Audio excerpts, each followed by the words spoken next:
Nationalism in Europe की जब हम बात करेंगे ना, कुछ कंसेप्ट जो है वो आपको इम्पोर्टेंट क्यों हो गई है वो पहले आपको आना चाहिए।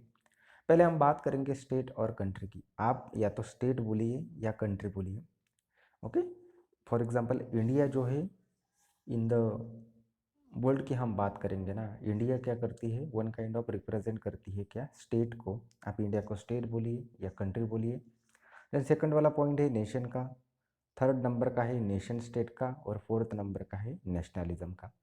देखिए, जब हम बात करेंगे ना स्टेट और कंट्री की, स्टेट और कंट्री के लिए 4 पॉइंट जो है ना वो सबसे इम्पॉर्टेंट हो गए हैं। अगर हम बात करेंगे पहले पॉइंट की, तो पहले आपका सोवेरियन होना चाहिए, इट मीन संप्रभु होना चाहिए। इसका मतलब होता है इंटरनल एंड एक्सटर्नल जो है ना वो पूरा का पूरा क्या होना चाहिए, फ्री होना चाहिए। इट मीन्स इंडिया के ऊपर किसी का भी अधिकार नहीं होगा। देन जब हम सेकंड पॉइंट की बात करेंगे ना वो है पीपल। सिंपल सी बात है, इंडिया में पीपल तो बहुत सारे हैं। देन गवर्नमेंट की बात हो रही है, देन टेरिटरी की बात हो रही है। इट मीन्स एक संप्रभु सत्ता चाहिए, पीपल चाहिए, गवर्नमेंट चाहिए और टेरिटरी जो भूभाग चाहिए। अगर ये चारों पार्ट किसी एक पर्टिकुलर प्लेस पर है तो हम उसको क्या बोल सकते हैं, स्टेट बोल सकते हैं या कंट्री बोल सकते हैं। देन सेकंड वाला पॉइंट जो है ना वो है आपका नेशन।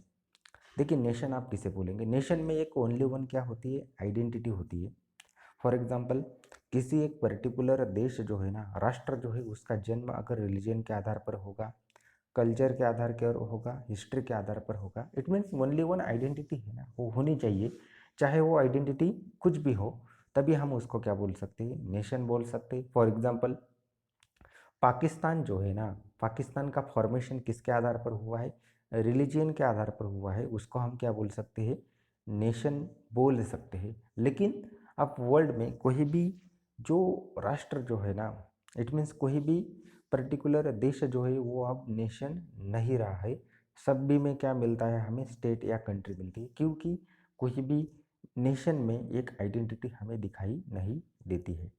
देन थर्ड नंबर का पॉइंट जो है ना वो है आपका नेशन स्टेट। नेशन स्टेट में क्या होता है, देखिए, स्टेट और नेशन जो है ना इन दोनों का मिला जुला रूप ही क्या है, आपका नेशन स्टेट है। सिंपली अगर बोला जाए ना, जो ऑल कॉमन आइडेंटिटीज होती है, नेशन में हमने क्या बात की थी, एक ही आइडेंटिटी की बात की थी। लेकिन जब नेशन स्टेट फॉर्मेशन आपका होगा ना, उसमें ऑल कॉमन आइडेंटिटीज क्या होती है, एक्सेप्टेड होती है। और उनका प्रोटेक्शन जो है ना किसके द्वारा किया जाता है, स्टेट द्वारा किया जाता है, सरकार द्वारा किया जाता है। जो ऑल डाइवर्सिटीज होती है, जो ऑल विविधताएं होती है, वो एक साथ रहती है। अगर ऐसा होता होगा तो उसको ही हम क्या बोलेंगे, नेशन स्टेट। देन सबसे इंपॉर्टेंट पॉइंट जो है nationalism, the rise of nationalism in Europe की जब हम बात करेंगे ना, नेशनलिज्म सबसे इंपॉर्टेंट पॉइंट यहाँ पर है। देखिए, नेशनलिज्म सिंपल सा क्या होता है, अ फीलिंग ऑफ लव और पेट्रियोटिज्म हम बोल सकते हैं। फॉर एग्जांपल, इंडिया के ऊपर अगर कुछ भी हो जाता है ना, फॉर एग्जांपल इंडिया के ऊपर अगर टेररिस्ट अटैक हो जाता है तो सब इंडियन पीपल्स की फीलिंग्स जो है ना, और पेट्रियटिज्म जो है ना वो किसके लिए जुड़ जाएगा, अपने देश के लिए जुड़ जाएगा। यही क्या है, नेशनलिज्म। तो ऐसा ही नेशनलिज्म जो था ना वो पूरे यूरोप में इंक्रीज होता हमें दिखाई दे रहा है, क्योंकि बहुत सारी यूरोपियन कंट्रीज जो थी ना वो किसके अंडर में थी, या तो राजा के अंडर में थी या बहुत सारे देश जो है उनके अंडर में थी।